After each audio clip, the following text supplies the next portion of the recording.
আসসালামু আলাইকুম। আশা করি সকল শিক্ষার্থীবৃন্দ ভালো আছো। বিশেষত নবম দশম শ্রেণীর শিক্ষার্থীবৃন্দ এবং এসএসসি 2025 ব্যাচের শিক্ষার্থীবৃন্দ, তোমাদের জন্য আজকের এই ভিডিওটি। এসএসসি 2025 ব্যাচের শিক্ষার্থীবৃন্দদের ক্ষেত্রে অনেকের এমন হয়েছে যে আমরা এখন এই মুহূর্তে এসে আটকে গেছি, কিভাবে আমি আমার পড়াটাকে গুছিয়ে নিব, বা এতদিন যে লেকিংস গুলো থেকে গেছে সেগুলো আমি কিভাবে পূরণ করব।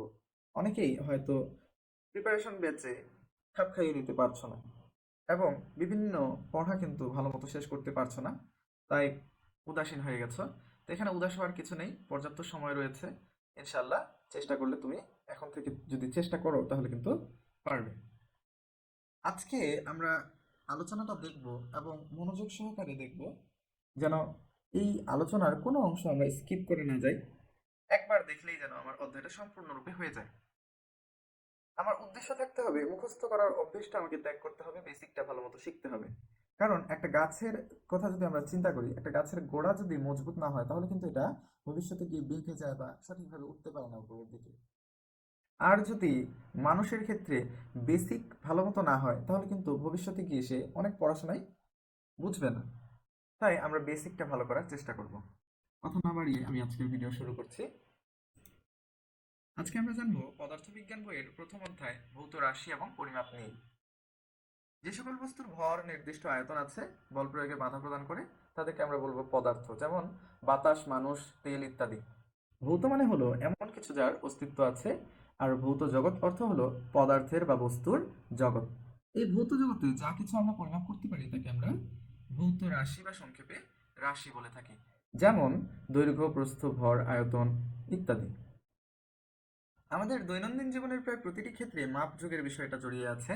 যেমন দেখো, আমি এখানে আমার চিত্রটি ডান দিকে সুন্দরভাবে যুক্ত করে দিয়েছি। কোনো কিছুর পরিমাণ নির্ণয় করাকে আমরা বলবো পরিমাপ।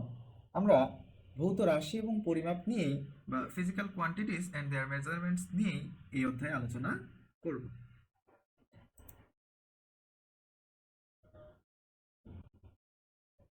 আলোচনার শুরুতে আমরা দেখতে পাচ্ছি একটি ছবি দেওয়া রয়েছে। ছবিটি কিসের? ছবিটি আসলে অত্যন্ত নিখুঁতভাবে সময় মাপার জন্য তৈরিকৃত অ্যাটমিক ক্লকের। কালের বিবর্তনে অবশ্য এখন আমরা খুব সহজেই সঠিকভাবে এবং নিখুঁতভাবে সময় পরিমাপ করতে শিখেছি ছোট্ট একটি ডিভাইসের মাধ্যমে। এই নমুনাটি বা নিদর্শনটি কিসের? আসলে এই নমুনাটি বিজ্ঞানের আসল বিষয় যে দৃষ্টিভঙ্গি সেটাকে ইঙ্গিত করছে। বিষয়টা পরিষ্কার করার জন্য আমরা আরেকটি উদাহরণ দেখি। এখানে লাইটওয়ালা লোকটিকে আমরা হয়তো চিনি, এনার নাম টমাস আলভা এডিসন। তার একটা মজার গল্প রয়েছে। একবার টমাস আলভা এডিসন দেখলেন মুরগি তো শুধু ডিমের উপর বসে থাকে আর তারপর ডিম ফুটে বাচ্চা বের হয়। তিনি ভাবলেন তিনিও হয়তো এই ডিমের উপর বসে তা দিয়ে ডিম থেকে বাচ্চা ফোটাতে সক্ষম হবেন। তার এই কাণ্ড দেখে বাড়ির লোকজনের মাথায় হাত। মূলত বর্তমান যুগে ইনকিউবেটর মেশিনের মাধ্যমে সঠিক তাপমাত্রা এবং আর্দ্রতা এই মেশিনের মাধ্যমে নিয়ন্ত্রণ করার ফলে অসংখ্য ডিম থেকে একসাথে বাচ্চা উৎপাদন করা হচ্ছে। এটা সম্ভব হলো কিভাবে? মানুষ যদি চিন্তা না করতো যে মুরগি ছাড়াও ডিম থেকে বাচ্চা উৎপাদন সম্ভব, বা এই টমাস আলভা এডিসন যদি এই ধারণাটা মানুষের মনের মধ্যে গেঁথে না দিতেন, তাহলে কিন্তু এটা সম্ভব হতো না। তাই বিজ্ঞানের আসল বিষয় হচ্ছে এরূপ দৃষ্টিভঙ্গি।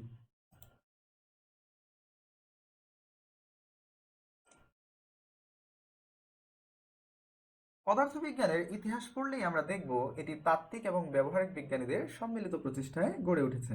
এখানে তাত্ত্বিক বিজ্ঞানী বলতে তাদের বোঝানো হয়েছে যারা প্রকৃতির বিভিন্ন ঘটনাকে তত্ত্ব কথা দিয়ে বিশ্লেষণ করেছেন, অর্থাৎ এতে তারা ব্যবহার করেননি কোনরূপ পরিমাপক যন্ত্র বা আধুনিক প্রযুক্তি। আর যারা এরূপ ঘটনা বিশ্লেষণে বিভিন্ন পরিমাপক কৌশল এবং বিভিন্ন যন্ত্রপাতি ব্যবহার করে গেছেন, পরিমাণগতভাবে এগুলোকে প্রকাশ করেছেন আমাদের জন্য, তাদেরকে আমরা বলবো ব্যবহারিক বিজ্ঞানী।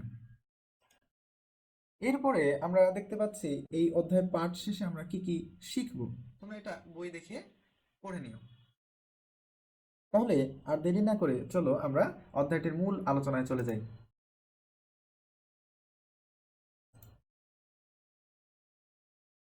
পর্ব 1.1 পদার্থবিজ্ঞান ও এর পরিসর।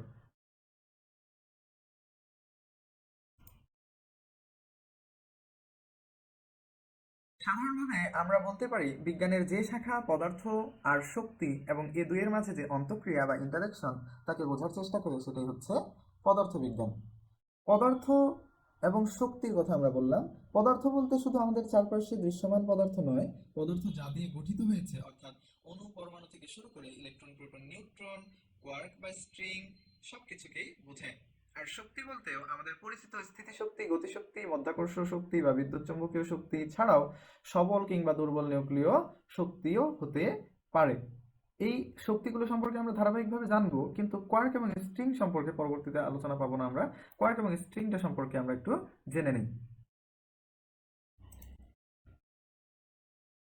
এখানে ছবিতে লক্ষ্য করো, একটা ম্যাটার বা বস্তুকে দেখানো হয়েছে। ম্যাটার বা বস্তুটা মলিকিউল দ্বারা গঠিত। একটা মলিকিউল আবার অ্যাটম দ্বারা গঠিত। অ্যাটমকে ভাঙলে বা পরমাণুকে ভাঙলে আমরা পাই কেন্দ্রে থাকে নিউক্লিয়াস, যা আবার নিউট্রন এবং প্রোটন দ্বারা গঠিত, আর বাইরের কক্ষপথে থাকে ইলেকট্রন। এই নিউট্রনকে আবার যদি ভাঙা হয় তাহলে আমরা দেখতে পাচ্ছি কতগুলো আরো ক্ষুদ্র কণিকা অর্থাৎ কোয়ার্ক দ্বারা গঠিত। এবং ইলেকট্রনকে, বাইরের কক্ষপথে থাকা ইলেকট্রনকে যদি আমরা বড় করে চিন্তা করি তাহলে এটা কতগুলো পেঁচানো সুতার মতো অংশ দ্বারা গঠিত। এগুলোকে আমরা বলতে পারবো স্ট্রিং। এগুলো যে স্ট্যান্ডার্ড মডেল রয়েছে বর্তমান কালের, সেই স্ট্যান্ডার্ড মডেলে আলোচনা করা হয়েছে। আমরা যদি অতিরিক্ত জানতে চাই তাহলে আমরা উইকিপিডিয়া থেকে জেনে নিতে পারবো, অথবা 2024 শিক্ষাবর্ষে নবম দশম শ্রেণী, নবম শ্রেণীর যে বিজ্ঞান বই রয়েছে সেটার তৃতীয় অধ্যায়ে আমরা জানতে পারবো। বিস্তারিত আলোচনা সেখানে রয়েছে। এরপর আসি বিজ্ঞানের পরিসর বা স্কোপ অফ ফিজিক্স। আমরা যদি একটু চিন্তা করি, ছোটবেলায় আমরা বিজ্ঞান বই শুধু পড়েছি, তারপর নবম দশম শ্রেণীতে এসে আমরা পেলাম পদার্থবিজ্ঞান, রসায়ন, জীববিজ্ঞান ইত্যাদি। আবার ইন্টারমিডিয়েটে আমরা পেতে পারি পদার্থবিজ্ঞান 1, পদার্থবিজ্ঞান 2, রসায়ন 1, রসায়ন 2, এবং তার চেয়ে উচ্চতর ক্লাসে আবার আমরা আরও ধাপে ধাপে অসংখ্য বই পাবো, যেগুলোর বইগুলোর নামই হবে এক একটা অধ্যায়ের নামে। আমরা যে অধ্যায়গুলো পড়বো সেগুলোর নামেই বড় হয়ে আমরা এক একটা বই পাবো। তাহলে বুঝতেই পারছি যে আমরা কেবল একটা সমুদ্রের কিনারায় অবস্থান করছি। পদার্থবিজ্ঞান আসলে অনেক বড় একটা বিষয়। এই পদার্থবিজ্ঞানকে ধাপে ধাপে বোঝার জন্য এটাকে অনেক শাখা প্রশাখায় বিভক্ত করা হয়েছে। যেমন অ্যাস্ট্রোনমি ও পদার্থবিজ্ঞান মিলে অ্যাস্ট্রোফিজিক্স তৈরি হয়েছে। জৈব প্রক্রিয়া ব্যাখ্যা করার জন্য জীববিজ্ঞান এবং পদার্থবিজ্ঞান ব্যবহার করে গড়ে উঠেছে বায়োফিজিক্স। রসায়ন শাখার সাথে পদার্থবিজ্ঞান শাখার সম্মিলনে জন্ম নিয়েছে কেমিক্যাল ফিজিক্স, বা ভূতত্ত্বে ব্যবহার করার জন্য জন্ম নিয়েছে জিওফিজিক্স, এবং মেডিকেল বিদ্যায় ব্যবহার করার জন্য গঠিত হয়েছে মেডিকেল ফিজিক্স। এই দুটো আমরা পরবর্তী পৃষ্ঠায় পাবো। তবে আমাদের অ্যাস্ট্রোনমি বলতে কি বোঝায় সেটা একটু জানা দরকার। অ্যাস্ট্রোনমি বা জ্যোতির্বিদ্যা বলতে জ্যোতিষ্ক বিষয়ক বিজ্ঞানকে বোঝায়। এটি পদার্থবিজ্ঞানের একটা প্রাচীনতম শাখা। এখানে বিভিন্ন গ্রহ, উপগ্রহ, নক্ষত্র, ছায়াপথ, ধূমকেতু ইত্যাদি বিষয় নিয়ে আলোচনা করা হয়।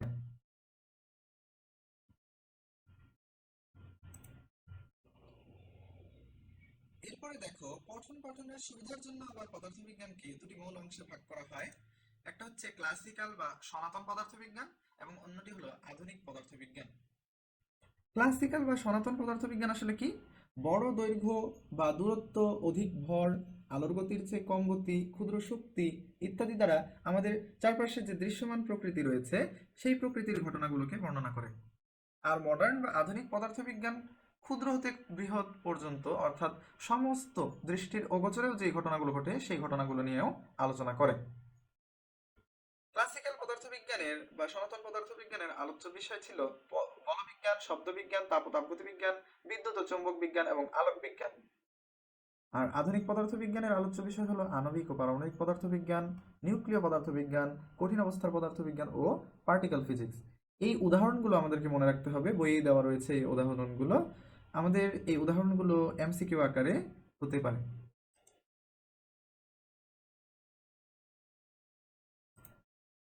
এরপরে যে ব্যাখ্যা রয়েছে তোমরা এটা বই থেকে পড়ে নেবে। পরবর্তী পৃষ্ঠাতেও তেমন কিছু নেই, তবে আমরা পর্ব 1.2 চলে যাই, পদার্থবিজ্ঞানের ক্রমবিকাশ ও উদ্দেশ্য।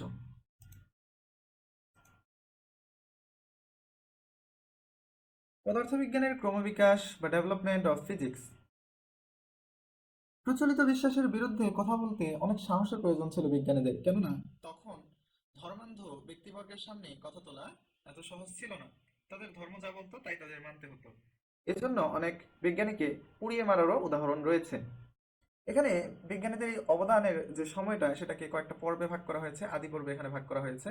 তো এই পড়াগুলো কিন্তু আমাদের পড়তে একটু জটিল মনে হতে পারে, তাই আমরা এটাকে সহজভাবে কিভাবে মনে রাখতে পারি, আমরা যদি খাতার মধ্যে এরকম একটা ছক তৈরি করি যেখানে বিজ্ঞানীদের নাম থাকবে, আবিষ্কার থাকবে, তাহলে কিন্তু আমরা এগুলো সহজভাবে মনে রাখতে পারবো।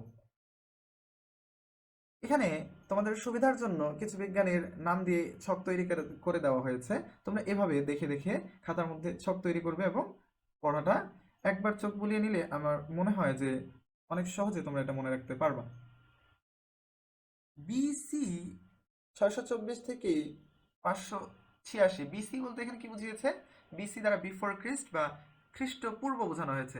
খ্রিস্টের জন্মের 624 বছর আগে থেকে 586 বছর আগ মুহূর্ত পর্যন্ত যে সময়টা, সেটাকে ইঙ্গিত করা হচ্ছে থেলিসের সময়কাল হিসেবে। এরপর এরিস্টটল, আরিস্তারাক্স, আর্কিমিডিস, ইরাটোস্থিনিস সহ যে সকল বিজ্ঞানী রয়েছে তাদের নাম এবং আমরা তাদের যে অবদান রয়েছে সেগুলোর ছক তৈরি করে মনে রাখার চেষ্টা করব। এই পৃষ্ঠায় দেখো নিচের দিকে আল মাসুদি প্রকৃতির ইতিহাস নিয়ে 30 খণ্ডে একটি এনসাইক্লোপিডিয়া লিখেছেন। এনসাইক্লোপিডিয়া কি? এনসাইক্লোপিডিয়া মানে হলো বিশ্বকোষ বা জ্ঞানকোষ। আমরা অভিধান ব্যবহার করি তাই না, ডিকশনারি ব্যবহার করে থাকি। এই ডিকশনারিতে কি থাকে? বিভিন্ন শব্দ থাকে এবং তার ব্যাখ্যা থাকে, উদাহরণ সহ তার ব্যাখ্যা থাকে। ঠিক একই রকম এনসাইক্লোপিডিয়া হলো একটা পুস্তকারে লিখিত একটা বই, যেটা জ্ঞানের সকল শাখা এবং কীর্তিকে নিয়ে লেখা। এই কীর্তি বা জ্ঞানের সকল শাখা বা কোন কোন বিষয় আবিষ্কার হলো, বিজ্ঞানীরা খুঁজে পেল, এই বিষয়গুলোর ব্যাখ্যাগুলো আমাদের ডিকশনারির যে ব্যাখ্যা রয়েছে তার থেকে আকারে বড় হয়ে থাকে।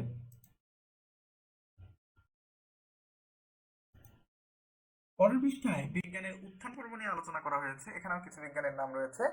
তবে প্রথমেই যে বিষয়টাতে আলোকপাত করা হয়েছে ইউরোপীয় রেনেসাঁর যুগ। হ্যাঁ, ইউরোপীয় রেনেসাঁর যুগ বলতে কি বোঝানো হয়েছে? রেনেসাঁ বা পুনর্জন্ম বা পুনর্জাগরণ বা নবজাগরণ বলতে বিপ্লবকে বোঝানো হয়। এটা কোন ধরনের বিপ্লব ছিল? মধ্যযুগ থেকে আধুনিক যুগে পদার্পণের মধ্যবর্তী সময়টাকে বোঝানো হচ্ছে। ইউরোপের ইতিহাসে এটা অত্যন্ত গুরুত্বপূর্ণ ছিল। এ সময় ব্যাপক সামাজিক পরিবর্তন সাধিত হয় এবং তৎকালের সেই ইউরোপের জনগোষ্ঠী প্রকৃতির বিষয়গুলোকে নতুনভাবে চিন্তা করতে শুরু করে, তারা বিভিন্ন রহস্য উদ্ঘাটন করতে শুরু করে। আশা করব এই পৃষ্ঠার বাকি অংশগুলো তোমরা পড়ে নিলেই বুঝতে পারবে। এর পরের পৃষ্ঠায় রয়েছে আধুনিক পদার্থবিজ্ঞানের সূচনা, এবং এখানেও কিছু বিজ্ঞানীর অবদান নিয়ে আলোচনা করা হয়েছে। এক শ্রেণীর মৌলিক কণাকে বোসন নাম দেওয়া হয়েছে বিজ্ঞানী সত্যেন্দ্রনাথ বোসের অবদান এর স্বীকৃতি স্বরূপ। পরের পৃষ্ঠায় বিজ্ঞানী সত্যেন্দ্রনাথ বোস এবং আলবার্ট আইনস্টাইনের ছবি আমরা দেখতে পাচ্ছি এবং তাদের আবিষ্কারের কথা এখানে তুলে ধরা হয়েছে। এরপর রয়েছে সাম্প্রতিক পদার্থবিজ্ঞান।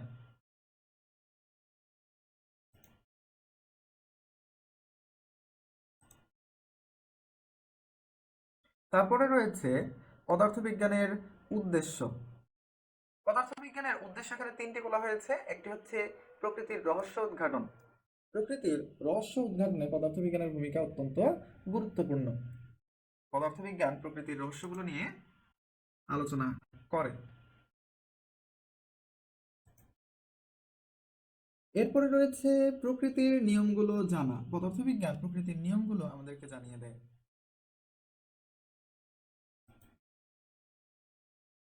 এরপরে রয়েছে প্রাকৃতিক নিয়ম ব্যবহার করে কিভাবে আমরা প্রযুক্তির বিকাশ ঘটাবো সে সম্পর্কেও পদার্থবিজ্ঞান আমাদেরকে সহযোগিতা প্রদান করে।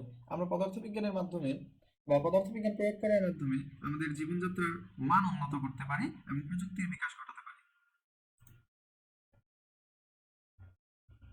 পর্ব 1.3 পরিমাপের এককের পারস্পরিক রূপান্তর।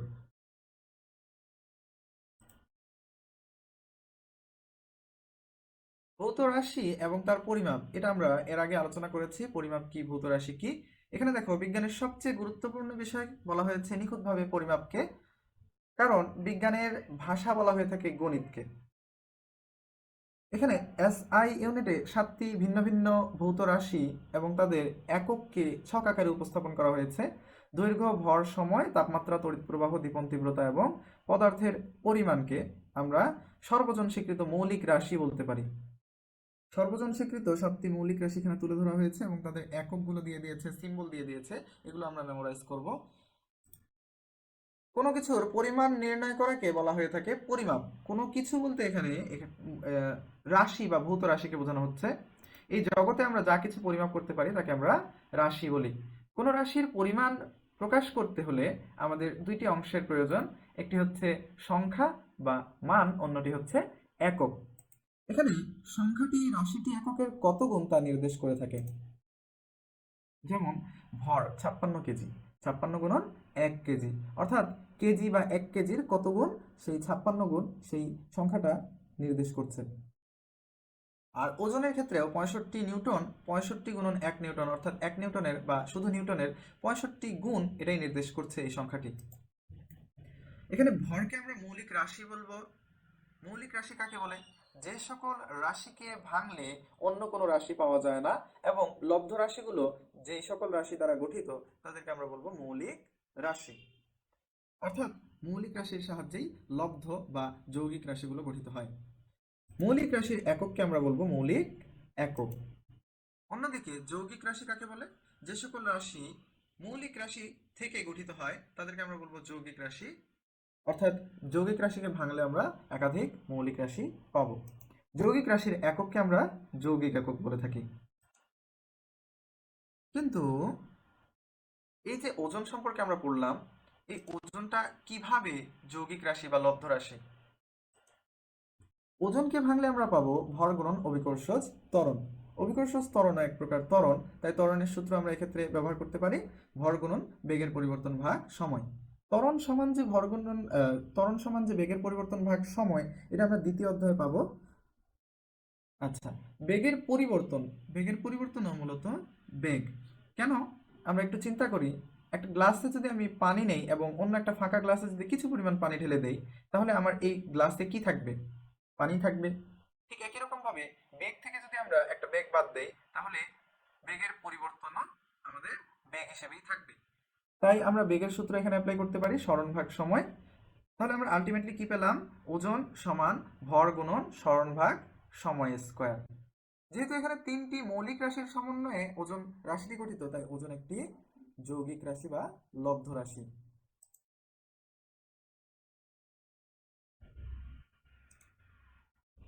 পরবর্তী পৃষ্ঠায় একটি ছকে অনেক বড় এবং অনেক ছোট দূরত্ব সম্পর্কে ধারণা দেওয়া হয়েছে।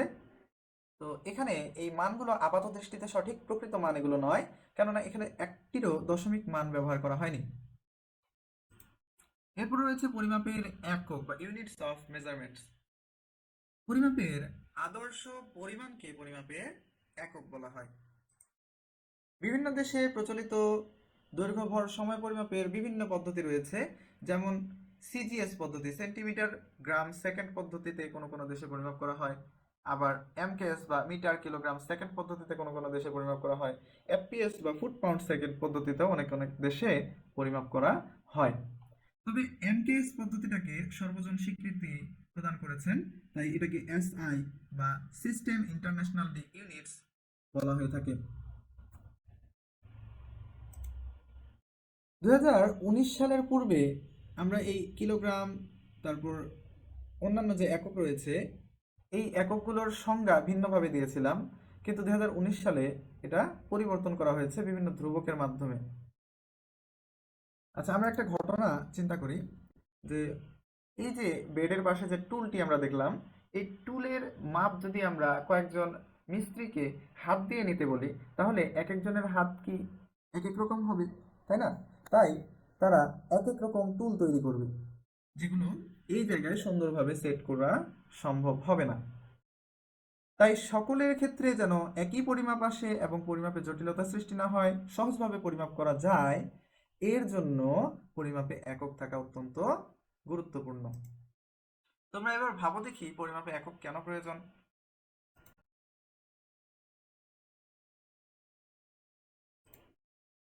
পরবর্তী পৃষ্ঠায় এই যে আমরা ভৌত রাশিগুলো সম্পর্কে জানলাম তাদের এককগুলোর সংজ্ঞা দেওয়া হয়েছে। একটি সিজিয়াম 133 ভর বিশিষ্ট একটি সিজিয়াম পরমাণুর 9192613770টি স্পন্দন সম্পন্ন করতে যে সময় লাগে তাকে 1 সেকেন্ড বলা হয়ে থাকে। এরপরে দিয়েছে মিটারের সংজ্ঞা। শূন্য মাধ্যমে আলো 1/299792458 সেকেন্ডে যে দূরত্ব অতিক্রম করে তাকে 1 মিটার বলা হয়ে থাকে। কিলোগ্রামের সংজ্ঞায় দেওয়া হয়েছে প্লাঙ্কের ধ্রুবককে 6.626 মিটার স্কয়ার পার সেকেন্ড দিয়ে ভাগ দিলে যে ভর পাওয়া যায় সেটি হচ্ছে 1 কিলোগ্রাম। আমরা এই কিলোগ্রামের সংজ্ঞা কিন্তু 2019-এর আগে আলাদাভাবে পড়েছি। সেটা পড়েছিলাম আমরা ফ্রান্সের স্যাভ্রেতে ইন্টারন্যাশনাল ওয়েটস অ্যান্ড মেজার্সে সংরক্ষিত একটি প্লাটিনাম ইরিডিয়াম সংকর ধাতু দিয়ে তৈরি 3.9 সেন্টিমিটার ব্যাস এবং 3.9 সেন্টিমিটার উচ্চতা বিশিষ্ট একটি সিলিন্ডারের ভরকে 1 কিলোগ্রাম বলে। কিন্তু এই সিলিন্ডারের ভরটা পরিবর্তিত হতে পারে, সিলিন্ডারটি ক্ষয় হয়ে যেতে পারে, এই জন্য এই সিলিন্ডারের সাহায্যে আমরা সংজ্ঞাটা দিচ্ছি না, এখন আমরা বিভিন্ন ধ্রুবকের সাহায্যে সংজ্ঞাটা দিয়েছি। এরপরে অ্যাম্পিয়ার, মোল, কেলভিন সবগুলোর সংজ্ঞা দিয়ে দিয়েছে। আমরা যদি চিন্তা করি যে মোল কি, মোল আসলে পদার্থের পরিমাণ প্রকাশের একটি একক। ক্যান্ডেলা কি? দীপন তীব্রতার একক। দীপন তীব্রতা মাপার একক হচ্ছে ক্যান্ডেলা।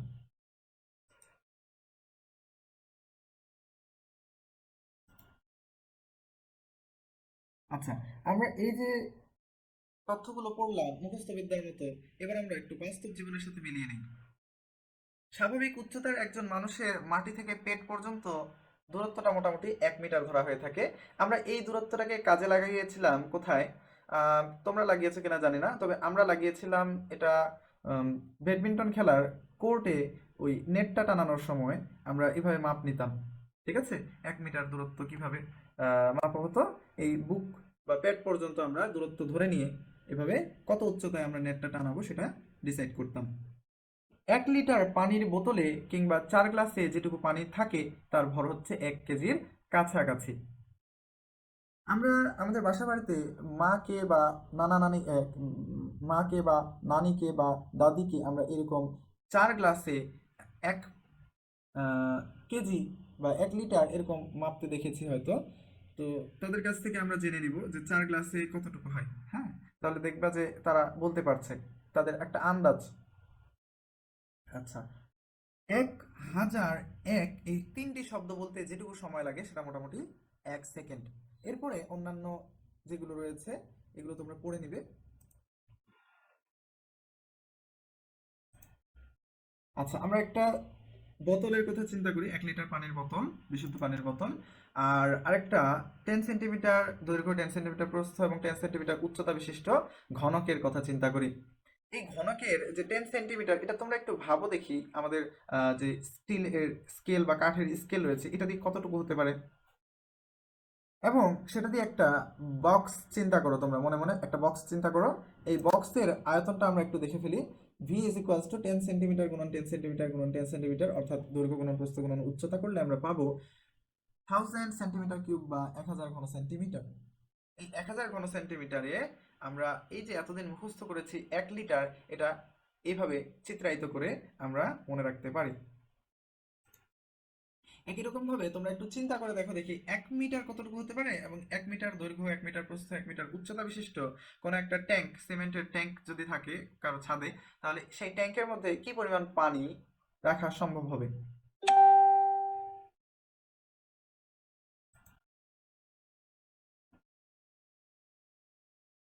এরপরে আসি উপসর্গ বা গুণিতক। আমরা উপসর্গ কি সেটা কিন্তু বাংলা দ্বিতীয় পত্রী বা ব্যাকরণে আমরা জেনেছি, আর ইংরেজিতে জেনেছি এটাকে প্রিফিক্স হিসেবে। গুণিতক কেন বলা হচ্ছে এখানে? একটা সংখ্যা যখন গুণ আকারে থাকবে তখন সেটাকে গুণিতক বলবো আমরা। যেমন এখানে দেখো নিউক্লিয়াসের ব্যাসার্ধ মাপতে 1 × 10⁻15 মিটার, মিটারের 10⁻15 গুণ লেখা হয়েছে এখানে। তাহলে একটা নিউক্লিয়াসের ব্যাসার্ধ 10⁻15 মিটার, এই যে মিটার এককের 10⁻15 গুণ, এটাকে বলবো আমরা গুণিতক। বিষয়টা বোঝার জন্য আমরা ডান দিকে লক্ষ্য করি। আমরা মাঝে মাঝে অনেক বড় কিংবা অনেক ছোট পরিমাণ বোঝাতে মূল এককের সামনে একটি কথা জুড়ে দিয়ে ভিন্ন আরেকটি একক প্রকাশ করি। এদেরকে মূল এককের উপসর্গ বা গুণিতক গুণিতক বলে। যেমন কিলোমিটার একটি বড় পরিমাণ, বা এটা 1 মিটারের 10³ গুণ বোঝায়। এখানে কিলো হলো মূল একক তথা মিটারের একটা উপসর্গ। এরকম অনেক উপসর্গই রয়েছে যেগুলোকে আমরা বিভিন্ন কৌশল দিয়ে মনে রাখতে পারি, যা আমাদের একটি একক থেকে অন্য একটি এককে কনভার্ট করতে সহযোগিতা করবে।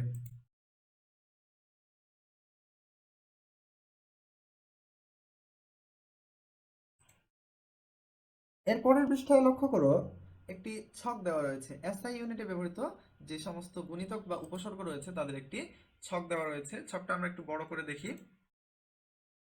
এই ছকের কি কি ডাটা রয়েছে? এখানে রয়েছে একক এবং একক বললাম, গুণিতক বা উপসর্গ এবং সেই গুণিতকের মান, অর্থাৎ কত বোঝায় সেই গুণিতক দ্বারা। আর একটি জিনিস লক্ষ্য করো, এখানে এক্সা, পেটা, টেরা, গিগা, মেগা এই সমস্ত এককের যে প্রতীক রয়েছে সেগুলো কিন্তু বড় হাতের দেওয়া হয়েছে, এবং কিলো হেক্টো থেকে শুরু করে এটো পর্যন্ত এগুলো ছোট হাতের বা স্মল লেটারে লেখা হয়েছে। তাহলে এটা আমাদেরকে মনে রাখতে হবে, মেগাতে বড় হাতের এম ব্যবহৃত হয় আর মিলিতে ছোট হাতের এম ব্যবহৃত হয়। আমরা এই ছকটাকে একটা কৌশলের সাহায্যে মনে রাখতে পারি। কৌশলটি হলো, আমরা উল্টো ইউ আকৃতিতে মনে রাখতে পারি এই ডাটাগুলোকে। এক্সা, পেটা, টেরা, গিগা, মেগা, তারপর আমরা পড়বো কিলো, হেক্টো, ডেকা, তারপর ডেসি, সেন্টি, মিলি, তারপরে মাইক্রো, ন্যানো, পিকো, ফেমটো, এটো। এখানে নামগুলো মনে রাখতে পারলে তারপরে আমাদের সংখ্যাগুলোকেও মনে রাখতে হবে। দেখো এখানে 10⁻18, 15, তারপরে দেখো 3 2 1 এভাবে হয়েছে। হ্যাঁ, তোমরা একটা সিকোয়েন্স খুঁজে পাবে। তাহলে বুঝতেই পারলে উপসর্গ যুক্ত একক থেকে মূল এককে যাবার জন্য আমাদেরকে এই যে মানগুলো দেওয়া রয়েছে এগুলো দিয়ে গুণ করতে হয়। উদাহরণের সাহায্যে আমরা বুঝি, যেমন 12 কেজি বা কিলোগ্রাম, এখানে কিলো অর্থ কি 10³ গুণ, তাহলে 10³ দিয়ে আমরা কিলো এর জায়গায় গুণ দিয়ে দিব, তাহলে আমাদের এটা মূল এককে চলে আসবে।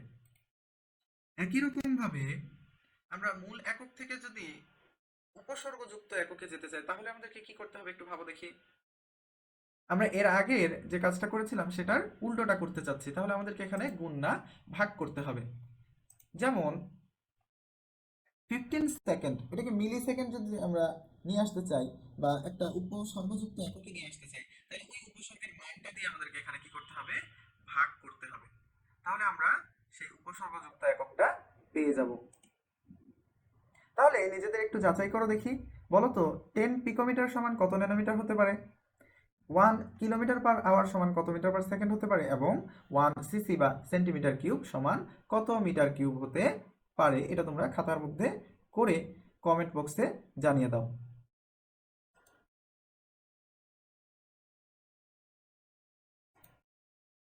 আমরা অনেক সময় ক্যালকুলেটরের সাহায্যে হিসাব করে থাকি। যখন রেজাল্ট বা ফলাফলটা আসে ক্যালকুলেটরে, তখন আমরা হয়তো অনেকে জানি, হয়তো জানি না যে ইং চাপলে এটা পাওয়ারটা 3 ঘর কমে বা বাড়ে, বা দশমিকটা 3 ঘর আগে আসে বা পিছনে যায়। হ্যাঁ, তো এই ইং এবং শিফট ইং চাপ দিলে 3 ঘর করে পরিবর্তিত হয়।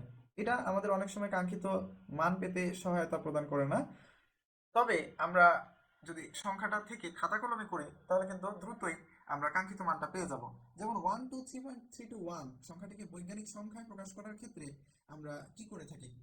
বৈজ্ঞানিক সংখ্যা বলতে বোঝায় 1 থেকে 9 পর্যন্ত যে অঙ্কগুলো রয়েছে, কেবলমাত্র এদের একটি অঙ্কই দশমিকের আগে থাকবে এবং বাকি অঙ্কগুলো দশমিকের পরে রাখতে হবে। তাহলে এখানে 1 2 3.321 কে বৈজ্ঞানিক সংখ্যায় প্রকাশ করলে হবে 1.23, অর্থাৎ 1 এর পরে দশমিকটা রাখতে হবে। অর্থাৎ আমাদেরকে 2 ঘর সামনে দশমিকটা নিয়ে আসতে হবে। তাহলে 2 ঘর সামনে নিয়ে আসার অর্থ হচ্ছে পাওয়ার 2 বেড়ে যাবে। 10⁻0 মানে আমরা জানি যে 10⁻0 মানে কি 1 বোঝায়। সূচকের অধ্যায়ে আমরা পড়েছি ম্যাথে। তাহলে 10⁻0 মানে 1 বোঝায়, বা 1 গুণ আকারে ছিল, সেখানে 10⁻0 এর পাওয়ারের সাথে 2 যোগ হয়েছে। হ্যাঁ, তাহলে আগে গেলে কি, আগে গেলে প্লাস হবে, যোগ হবে। আবার প্রাপ্ত সংখ্যাটিতে দশমিকটি পিছিয়ে নিলে যত ঘর পেছনে যাবে পাওয়ার থেকে তা বিয়োগ হবে। হ্যাঁ, তাহলে পয়েন্ট কাটা যাবে। তাহলে 1.23321 আমরা একটু আগে ফলাফল পেয়েছিলাম। তাহলে এই যে দশমিকটাকে যদি আমরা 3 ঘর পিছনে নিয়ে যাই, তাহলে পাওয়ার যে 2 ছিল সেখান থেকে 3 বা 3 বিয়োগ করতে হবে। আমরা অ্যান্সার পাবো 1233.21 ইন্টু 10 টু দি পাওয়ার -1।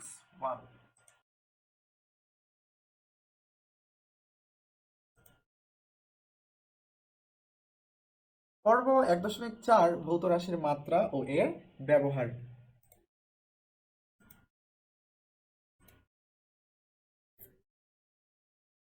মাত্রা বা ডাইমেনশন। একটা ভৌত রাশিতে বিভিন্ন মৌলিক রাশি থাকতে পারে, কোন সূচকে রয়েছে সেটাকে আমরা বলবো মাত্রা। যেমন এখানে বেগের মাত্রা দেখো, বেগ সমান দূরত্ব ভাগ সময় আমরা লিখতে পারি। এই দূরত্বকে আবার এল দিয়ে, লেন্থ দিয়ে প্রকাশ করা হয়, সময়কে টি দিয়ে প্রকাশ করা হয়, টাইমের টি। তাহলে এখানে এল এর মাত্রা কত, 1, টি এর মাত্রা কত, -1। এই যে মাত্রার মাধ্যমে প্রকাশ করা হলো, এটাকে আমরা বলতেছি বেগের বা সম্পূর্ণ রাশিটার মাত্রা। তাহলে বুঝতেই পারলে কোনো ভৌত রাশিতে উপস্থিত মৌলিক রাশিগুলোর সূচককে রাশিটির মাত্রা বলে।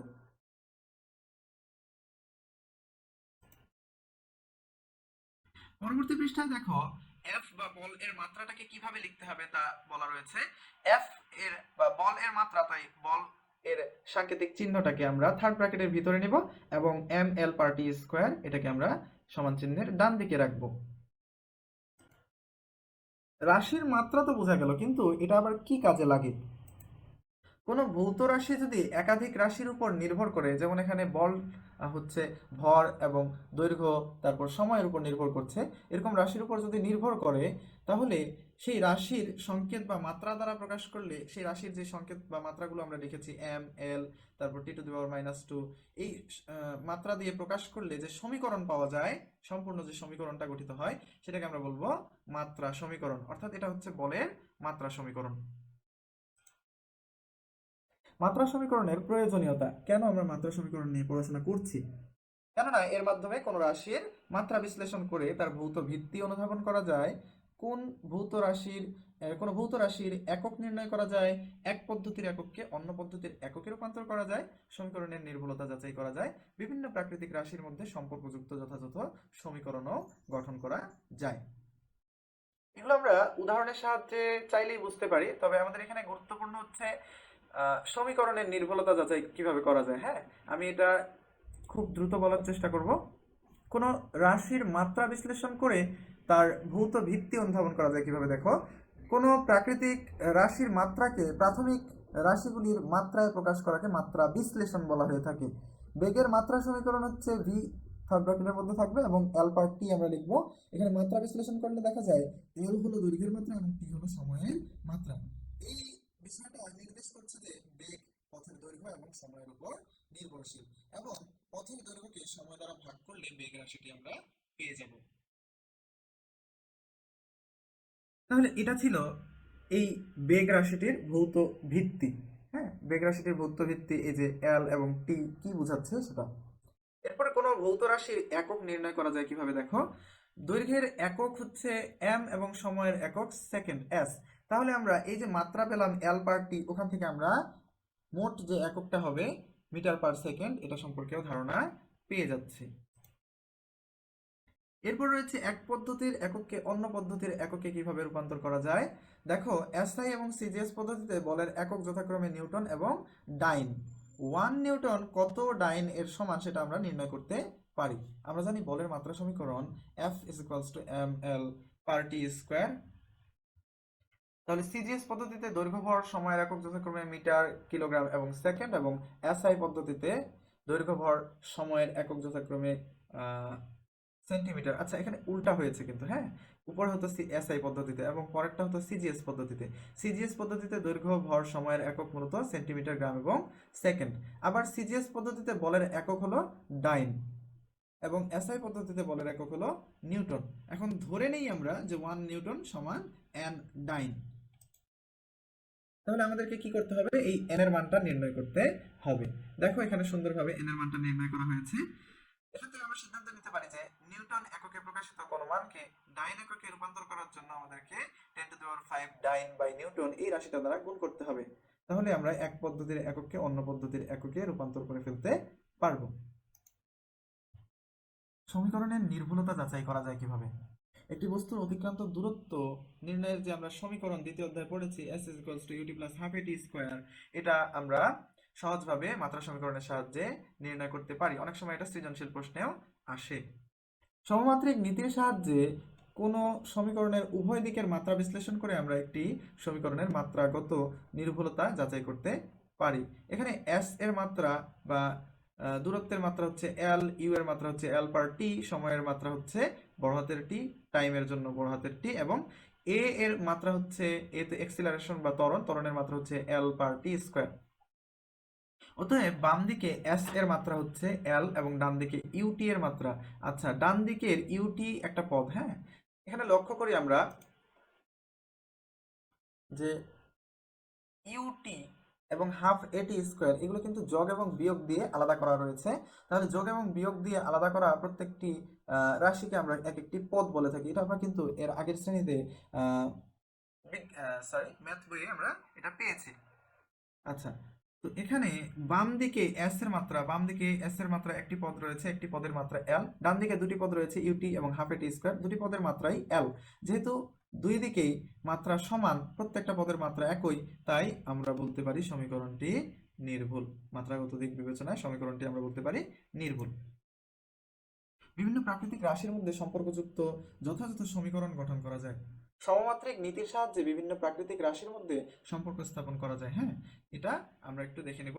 তাহলে আমরা বুঝতে পারলাম যে বিভিন্ন কাজে আমরা এই মাত্রা ব্যবহার করে থাকি। মাত্রার প্রয়োজনীয়তা অপরিসীম, কিন্তু মাত্রার কিছু সীমাবদ্ধতা রয়েছে। মাত্রা সমীকরণের সীমাবদ্ধতা হলো এই যে মাত্রা সমীকরণে যে ধ্রুবকটা থাকে বা কোনো রাশির যে ধ্রুবক থাকে, যেমন ধরো যে মহাকর্ষ সূত্রে মহাকর্ষীয় ধ্রুবক, সার্বজনীন মহাকর্ষীয় ধ্রুবক যে জি রয়েছে, সেই জি এর মানটা আমরা বের করতে পারবো না। মাত্রা সমীকরণের সাহায্যে এটার ব্যাখ্যাও দেওয়া সম্ভব হবে না। তদ্রূপ সরল দোলকের যে সূত্র রয়েছে T is equals to twice pi root over L by G, এটা আমরা পদার্থবিজ্ঞান বইয়ের সপ্তম অধ্যায়ে পেয়ে যাব।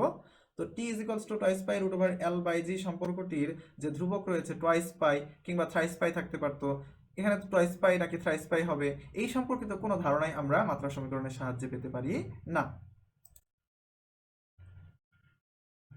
এরপরে রয়েছে বৈজ্ঞানিক প্রতীক ও সংকেত বা সায়েন্টিফিক সিম্বলস এন্ড নোটেশনস। হ্যাঁ, এগুলো আমরা দেখে নিব নিয়মগুলো, তাহলে আমরা বুঝতে পারবো। আমরা আজকে যতটুকু আলোচনা করলাম আশা করি তোমাদের উপকারে আসবে। ভিডিওটা অনেক বড় যাতে না হয়ে যায় এই জন্য আমরা এটাকে ছোট করে রাখছি। একটা লেকচারকে কয়েকটি পর্বে বা কয়েকটি ভিডিওতে আমি ভাগ করে দিব। তোমরা এগুলো ধারাবাহিকভাবে দেখার চেষ্টা করো এবং বেসিকগুলো শেখার চেষ্টা করো। ইনশাল্লাহ অধ্যায়টাতে আর কোনো জটিলতা থাকবে না এবং আমরা ফুললি এটার অ্যান্সার করতে পারবো। এর পরবর্তী ভিডিওতে আমরা দেখব বিভিন্ন যন্ত্রপাতি, পরিমাপের বিভিন্ন যন্ত্রপাতি এবং ত্রুটিগুলো কিভাবে আমরা পরিহার করব বা পরিমাপ করব, এবং কিছু ম্যাথস আমরা দেখব এই অধ্যায়ে। সেই পর্যন্ত সবাই ভালো থাকো, সুস্থ থাকো এবং চ্যানেলটি সাবস্ক্রাইব করে নাও। সবার সুস্থতা কামনা করে আমি বিদায় নিচ্ছি। আল্লাহ হাফিজ।